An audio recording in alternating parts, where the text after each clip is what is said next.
Salut à tous, alors vidéo du matin, il est tôt, on va parler de l'Alpine A390, il y a des choses quand même qui sont très intéressantes, et puis d'autres peut-être un peu moins. Je vous mettrai notamment l'article de Caradisiac, peut-être sur le côté assez rapide, qui ose comparer quand même l'Alpine A390 avec une Porsche Macan. Je trouve que c'est très compliqué, en tout cas on leur souhaite la même réussite. Pour Porsche, le Macan c'est plutôt pas mal, mais c'est moins qu'espéré quand même. Donc d'un point de vue en tout cas technique, c'est assez intéressant et c'est surtout que a priori pour le moment on n'a pas 10 000 versions, donc on a une version GT et une version GTS, au moins c'est très clair.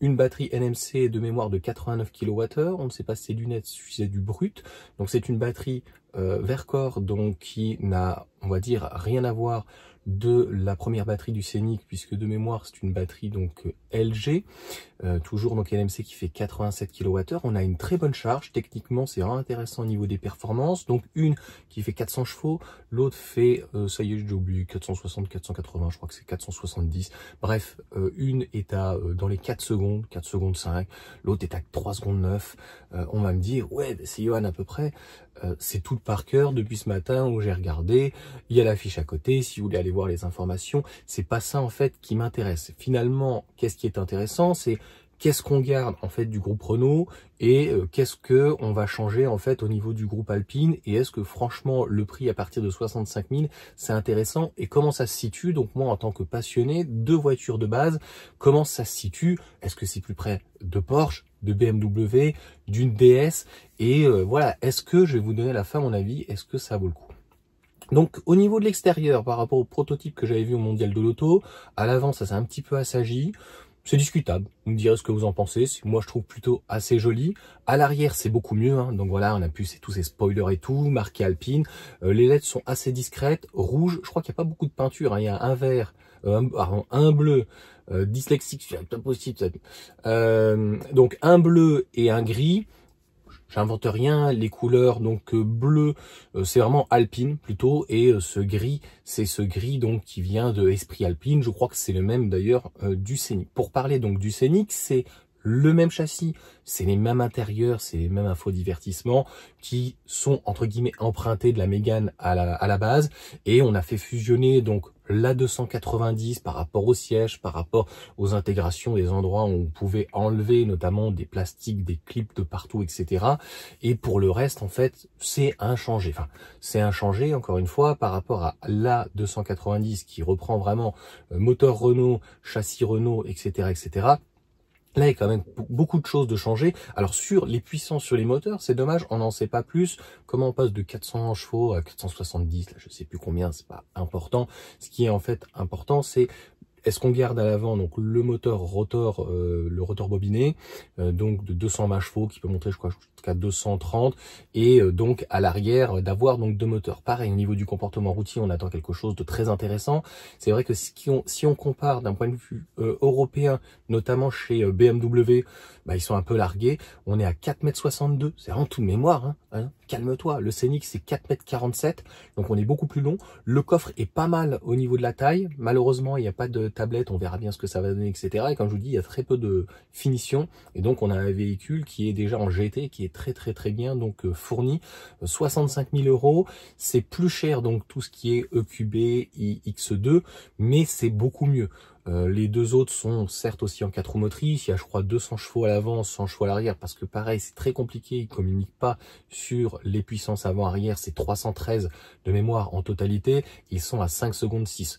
Donc l'autre est dans les 4 secondes 5, 4 secondes 8, bref, et l'autre, la GTS, alors là, est à 3 secondes 9. Donc on pourrait même la comparer, on va dire une Tesla Model Y, ou éventuellement un G6 ou un Sea Lion. Comme vous le savez, vous connaissez mon avis donc sur ces véhicules-là, il y a le modèle Y Performance qui va arriver, je pense que ça sera la référence, je pense qu'on va être en dessous des 60 000 € et ça va être difficile de rivaliser parce que le modèle Y est plus grand, il a un coffre à l'avant, les aimants permanents sont plus performants, la batterie de 89 kWh, qu'elle soit en brut ou en net, de toute façon est beaucoup plus grosse par exemple qu'un modèle Y, charge peut-être plus vite, ça on y reviendra, je trouve que c'est très intéressant, et dans l'article je trouve qu'ils sont trop timorés là-dessus, ils y connaissent rien, c'est plutôt pas mal, non, franchement, pour Verkor, une critique au Renault, c'est excellent. en DC, je crois 190 de pic, c'est comme Tesla, Renault, le pic, et puis après ça s'effondre un peu, mais c'est très bien. Pour le reste, l'efficience 520 km, je crois, ou 500 km pour la GTS, 555, c'est vraiment pour donner 555 pour la version de base, donc GT, pour une batterie de 89 kWh, c'est, je trouve, assez moyen. Ça pourrait être mieux, donc, mais la charge sinon est excellente. La charge est c'est du 400 volts normalement, on n'a pas du 800 volts. La charge est très bonne.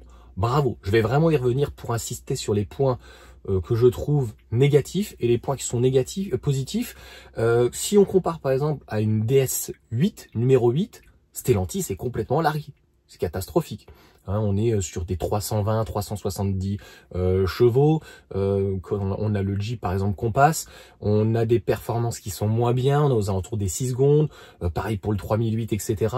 On est sur la DS numéro 8 qui se veut très classe, un peu moins typé sportif, sur des grosses batteries de 98 kWh, mais qui fait pratiquement pas mieux en autonomie, quand même un peu mieux. L'argument, je crois, c'est 700 km. Donc là, tu vois, on a quand même quelque chose de plus performant. Donc pareil, 2 moteurs à l'arrière, c'est assez inédit à la fois pour la marque, même si le Nissan Ariya faisait la même chose, etc. Ça consomme a priori pas mal, et l'intérêt c'est, on va dire dans les courbes, de pouvoir avoir finalement donc 2 moteurs à l'arrière qui puissent être décentralisés. Donc lorsqu'on est sur circuit, dans un rond-point ou quoi, d'avoir non pas un meilleur équilibre, mais d'avoir en fait une roue qui tourne plus que l'autre en fonction de si on tourne à gauche, si on tourne à droite. Vraiment techniquement, je la trouve hyper intéressante. Donc je me répète, les performances, les puissances, moi le rotor bobiné, je le trouve plutôt pas mal. On parle pas, ils ont pas parlé si donc l'A290 et R5 notamment doit passer au One Pedal. Je n'ai pas vu cette information. Si vous avez plus d'informations, n'hésitez pas dans les commentaires. On est là pour partager.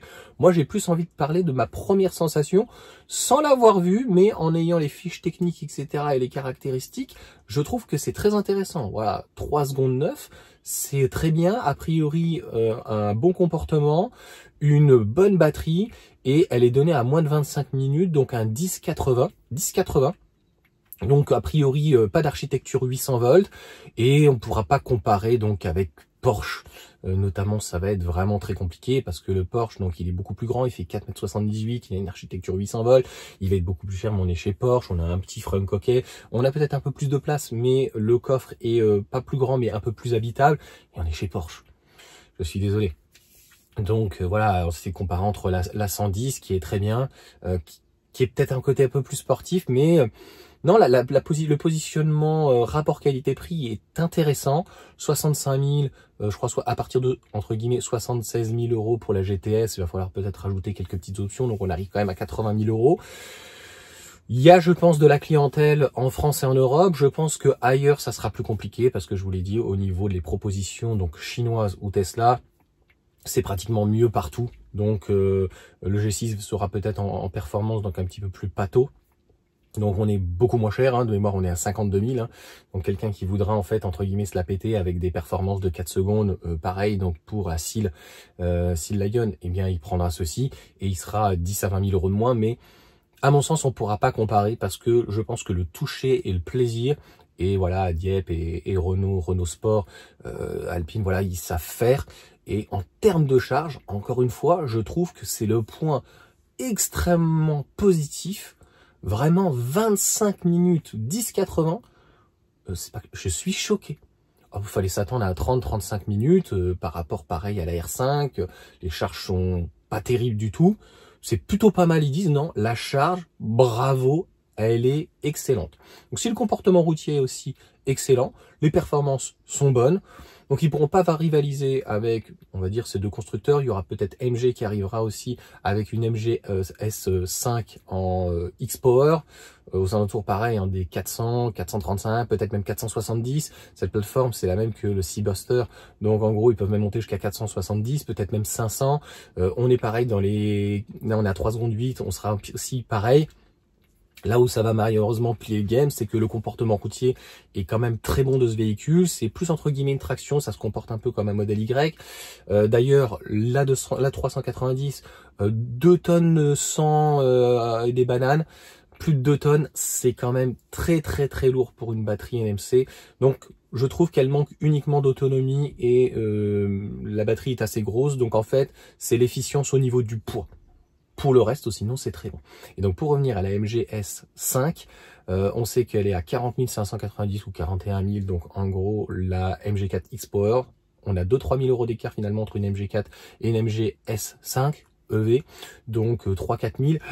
45 000 euros, très certainement, moins de 50 000 euros, un véhicule qui serait, en termes de performance et de comportement routier, en tout cas, pratiquement similaire, un peu moins bien quand même, peut-être, hein, donc un petit peu moins joueur, ça fait une grosse différence, tu vois. Donc là, la concurrence chinoise, vous me direz ce que vous en pensez, mais ça va être très compliqué, en fait, de rivaliser. Sur la référence, encore une fois, du modèle Y, le modèle Y est plus grand, le modèle Y a plus de coffre, le modèle Y ne pourra pas, en fait, s'adapter à peut-être à certaines personnes par rapport à l'agrément, par rapport à l'empattement et le volume, hein, 4,78 m, l'autre est 4,62 m, c'est pas rien, ça fait quand même beaucoup, donc près de 16 cm de différence. On a un coffre à l'avant, on a un véhicule qui est donné à 3 secondes 7, je pense qu'il risque même de faire mieux. On a une efficience qui est folle et on a des batteries qui sont aux alentours des 80, donc je ne sais pas combien on aura, 80 kWh. Donc en fait, on a des batteries qui sont 10% de moins avec une autonomie un peu meilleure et aussi un agrément de conduite qui est très fort. Le freinage qui est entre guillemets sans le régénératif chez Tesla, toujours entre guillemets un peu moyen. Donc là en fait on a un vrai véhicule sportif. J'ai hâte en fait de voir ce que Renault, donc Alpine, va proposer sur une A 390 au final, 290 pardon, en 300 chevaux éventuellement 4 roues motrices, s'il n'y a pas de modèle Y compact, enfin modèle Y compact, une Tesla compacte, vous m'avez compris. Clairement, ça sera un petit peu petit, mais ça pourrait être intéressant. Donc après, pour le reste, à entre 55 et 76 000 euros, qu'est-ce qu'on a? Faites vos choix, donc je viens de vous le dire, il y a beaucoup de concurrence, donc je me répète, soit c'est chinois, c'est dans le même esprit, c'est moins cher, mais c'est moins vif et ce n'est pas français, voilà. Donc de l'autre côté, donc on aura Tesla ou les Allemandes, compliqué pour le Macan. Pour les Allemandes, BMW ou Mercedes, il faut attendre donc la plateforme MMA, et pour Volkswagen, voilà, même un Enyaq RS ou éventuellement, je sais pas si elle existe encore parce qu'ils vont refaire entièrement donc les gammes, donc le GTX. Bon, vous me direz là-dessus ce que vous en pensez, mais c'est plutôt bien situé. Il y a pratiquement personne sur ce créneau-là en termes de prix, performance et encore une fois la charge et le style. Voilà, on aime ou on n'aime pas, mais l'intérieur est retravaillé, etc. Donc, ce qui reste encore une fois de la Mégane ou de cette plateforme e-tech, donc du Scénic, c'est entre guillemets la plateforme, il n'y a plus sa batterie, le moteur logiquement à l'avant, donc rotor bobiné. À l'arrière, on n'en sait pas plus, les moteurs axial, est-ce que c'est donc les rotors bobinés, est-ce que c'est de l'aimant permanent, voilà, donc en induction ou quoi. Voilà, on ne sait pas plus quelles sont les performances, etc. Enfin, de ces moteurs, et qu'on passe de 400 chevaux à 470, je crois que c'est ça, donc 70 chevaux ou 60 chevaux de plus. Donc, est-ce que c'est les moteurs à l'arrière, donc 30 chevaux chacun, 35 qui donnent plus. Donc, pour le reste, après, voilà, c'est un style extérieur, intérieur, donc qui est différent. Et quand on regarde la seule comparaison qu'on peut avoir, c'est le Nissan Ariya en Nismo, donc qui est tout aussi cher, peut-être un tout petit peu plus, j'ai un doute, et qui reprend à peu près les mêmes caractéristiques, voilà, avec quelques petits changements. C'est pas de mémoire LG, mais c'est CATL, batterie donc aussi NMC, et un véhicule qui est lourd. Donc entre eux, encore une fois, enfin 2 tonnes, je suis gentil, hein, 2 tonnes 100, 2 tonnes 2 pratiquement. La garde au sol qui est très basse, 1,53 m, c'est ce que j'ai sur ma Mégane, 1,52 m. Donc on a un véhicule qui va vraiment être très bas, et c'est ça qui est quand même complètement fou, avec une batterie donc finalement assez grosse, une garde au sol qui est relativement basse, et une bonne pénétration dans l'air, et des moteurs, voilà, peut-être que la consommation de 3 moteurs, ça consomme beaucoup plus. Donc il est certain que, ce sera ma conclusion, si vous cherchez l'exclusivité, eh bien, Alpine n'a rien à envier, franchement, ni à Tesla, ni aux Chinois, ni encore moins à BMW, à Mercedes et même à du Audi. Et peut aller taquiner Porsche, mais Porsche, ça reste Porsche et le véhicule est quand même plus petit. Donc, si Porsche avait dû faire un véhicule, donc Macan de 4,62 m, ou même par exemple Lotus, un plus petit Lotus Elètre, je pense que ça aurait été compliqué de se battre. Donc, en fait, on peut pas si on peut dire en tout cas, comparé, puisque le véhicule, donc voilà, chez Porsche, on reste quand même chez Porsche. Après, ils ont une version propulsion, ils ont une très grosse batterie. En fait, c'est ce qu'on peut reprocher aujourd'hui aux constructeurs allemands, c'est que finalement, Alpine a réussi à faire ce que les Allemands pour le moment ne font pas, un véhicule avec une bonne autonomie, avec une très bonne charge et avec une batterie qui n'est pas forcément délirante. La Porsche, encore une fois, 100 kWh, tout le groupe Stellantis, batterie de 98 kWh. Donc même la batterie de 73 kWh quand même qui est très grosse. Donc je trouve que, encore une fois, ça c'est vous qui serez juge-maître sur l'esthétisme intérieur et extérieur. Mais d'un point de vue performance et surtout d'un point de vue technique et technologique, franchement on est bon. Pour une batterie quand même aussi grosse, 25 minutes, c'est vraiment très bien. Donc ça veut dire qu'on a 190, on doit avoir un beau palier entre 120 et 140. Ça doit être vraiment très bon. Donc bravo. J'aimerais bien peut-être aller l'essayer par curiosité. Maintenant, comme je vous ai dit, c'est encore un petit peu petit. Je préfère les superchargeurs et l'écosystème donc Tesla. Je connais très bien donc l'écosystème Alpine Renault, puisque avec la Mégane. En premier véhicule, c'est un petit peu, je pense, compliqué parce qu'il n'y a pas assez de volume et on va attendre le modèle Y Performance qui sera donc moins cher, tout aussi performant, voire un petit peu mieux et en termes de look qui devrait être plutôt pas mal. Pareil, donc j'ai pas parlé. On est sur des jantes qui sont juste complètement folles, 20 pouces et 21 pouces. Voilà, si vous voulez de l'exclusivité et que vous voulez pas un véhicule, on va dire banal comme un modèle Y Performance qui ne change pas forcément trop en termes d'esthétique à l'extérieur, voilà, si vous voulez plutôt quelque chose entre guillemets de geek et vraiment qui va jusqu'au bout, comme je vous l'ai dit, on ne sait pas si on a le one pedal, donc ça sera un argument supplémentaire. Et si on veut du français, bah là, le groupe Stellantis pour moi est complètement largué. Donc je trouve que c'est une belle, voire une très belle proposition et je ne me répéterai pas assez vraiment sur la charge.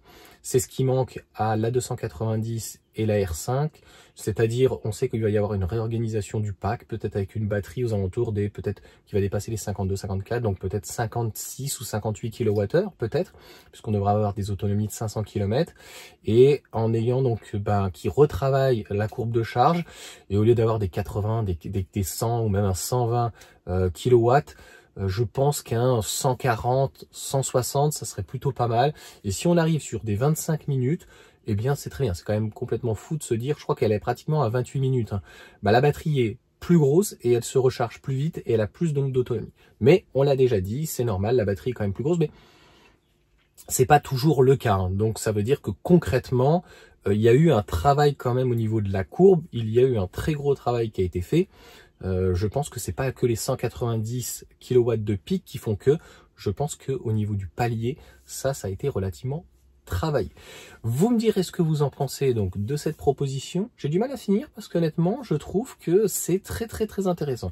Et si j'avais pas une Tesla et que j'ai pas l'habitude en fait de l'écosystème un petit peu comme Apple ou autre, c'est un véhicule encore une fois qui pourrait m'intéresser. 65 000, encore une fois, technologiquement parlant, ça tient plus que la route et on est encore une fois très loin que ce que propose Stellantis. Même éventuellement le Jeep. Il est un peu en dessous. Hein. Tout ce qui est Stellantis, et même les Allemands, encore une fois, aujourd'hui, c'est un peu en dessous. Donc, c'est fou de se dire que les propositions, et les seules propositions, ça peut être chinois. Donc, ça sera encore une fois très intéressant sur une MG S5, par exemple, de se dire qu'elle est pratiquement technologiquement parlant, dans le même esprit, peut-être pas beaucoup moins jolie, beaucoup moins stylée, beaucoup moins exclusive, mais qui soit à 45 000 €, par exemple, avec une grosse batterie peut-être cette fois-ci, donc par rapport à l'Explorer actuellement de 64 kWh, donc de 77, je pense que c'est ce qu'ils feront, donc une autonomie quand même qui est un petit peu moins bonne, une charge équivalente, voilà, des performances et tout, de haut vol, etc. Un très bon châssis, 45 000, 65 000, donc 20 000 € d'écart, donc c'est quand même assez fou. Donc là, voilà, la comparaison, je pense, ce sera compliqué sur quand il s'agit de mettre vraiment des options et toute l'armada. On voit bien que les constructeurs chinois, encore une fois, sont assez forts. Et là, encore une fois, très important aussi, je vous l'ai déjà dit. Donc, deux finitions. C'est hyper simple Donc 2 propositions, une seule batterie, 2 puissances de différence, 2 différences de jantes. Et je trouve que pour le client, au moins, c'est vraiment hyper simple. Voilà pour cette petite vidéo. N'hésitez pas donc à mettre un petit commentaire, me donner votre avis. Est-ce que pour ceux qui ont un modèle Y, par exemple, performance, ceux qui ont un AEQB en 4 roues motrices qui est dans les 5 secondes 6, pareil pour BMW plutôt X2 ou un X1 ou éventuellement un X3 mais qui est dans ces cas-là un peu plus gros, qui a une propulsion et qui doit se faire aussi en 4 roues motrices. Donc est-ce que voilà, passer finalement à Alpine, ça peut donc vous intéresser? C'est ça qui est finalement intéressant, donc le retour. Et est-ce que vous êtes prêt finalement à mettre on va dire plus de 10 000 voire 15 000 euros de plus pour tout aussi bien qu'un véhicule chinois comme par exemple l'Xpeng, je crois qu'il est à 52 ou 53 ou 54, tu vois, et qui vous donnera autre chose et qui donnera peut-être plus en comportement routier, une française fabriquée en France avec une batterie donc quand même fabriquée en France. Donc est-ce que c'est quelque chose qui peut donc aller dans votre sens? Moi je trouve que si j'ai pas les moyens, 50, 53, 55, 15 000 euros d'écart, ça fait quand même beaucoup d'argent. Et je vous dis, je reviendrai avec un comparatif entre quelqu'un qui a une R5 et une Dolphin. Il y a quand même finalement très peu d'écart. Il y a 2-3 000 euros d'écart. Pour moi, c'est plutôt, enfin c'est même pas plutôt, si je devais prendre une voiture pour 3 000 euros de plus, je prendrais donc la R5. Là, 10 à 15 000 euros de différence pour des véhicules qui, entre guillemets, se tiennent qui sont différents encore une fois, mais qui sont relativement pertinents. Et pareil, à 76 000 euros, on se rapproche des 80. Est-ce qu'on met 15 000 euros de plus et on prend un Macan avec quelques petites options, pas trop? Est-ce qu'on prend une 4 roues motrices pour le Macan ou est-ce qu'on chute de 4 000 euros? Je crois que c'est 4 000 de moins pour une propulsion dans ces cas-là, qui est donc moins performante, qui est aux alentours des 6 secondes. Mais voilà. Comparé après avec le 800 volts qui va donc dans ces cas-là beaucoup plus vite, le fait qu'il y ait un frein, le fait qu'on soit chez Porsche, je pense que c'est compliqué. Mettre pratiquement 80 000 euros, on peut pousser peut-être un peu plus, ce qui est chagrinant, on va dire, en tout cas voilà, qui est embêtant, c'est les révisions. Donc Renault tous les ans, Porsche je sais plus, je crois que c'est tous les ans aussi, mais alors chez Porsche ils vont t'aligner à coût de 1000 euros. Là voilà, si tu vas Alpine, tu pourrais, je pense, aller dans une petite concession Renault. Hein, ce sera qu'un filtre finalement à changer, et garantie et autres. Et en gros, on est à une centaine d'euros. Donc, ça serait la grosse différence. À moins qu'Alpine allume, alors qu'en fait, c'est quand même du Renault. C'est un simple filtre. Porsche, voilà, ils ont l'habitude avec leur clientèle. Donc, on sait très bien qu'à partir de 99 000, on est plus près des 120 à 140 000 euros. Mais le Porsche est quand même plus gros. Et il en donne plus.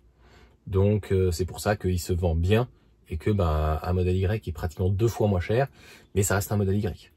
Donc il y a des gens qui ne veulent pas aller dans un modèle Y parce que c'est trop aseptisé et ils préfèrent rester chez Porsche. Donc encore une fois, il faut de tout pour faire un monde. Allez, sur ce, ciao à tous.